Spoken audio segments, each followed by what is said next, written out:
how to customize the interface of the search program called Everything.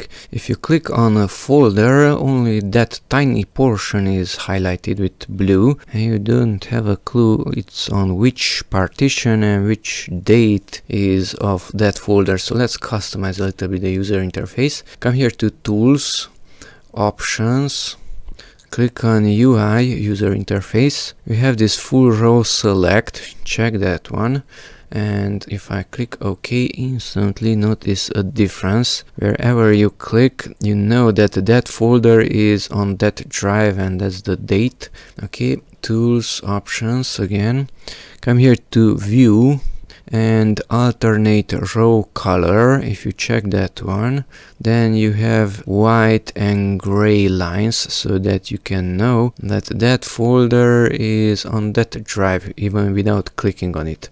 Okay, another one is Tools, Options. Here at View, Show Row Mouseover. Now, even without clicking on it, you can know that that folder has that date, because even without clicking, a portion is highlighted with a slightly even darker gray. Okay, that's it. Thanks for watching. Bye bye.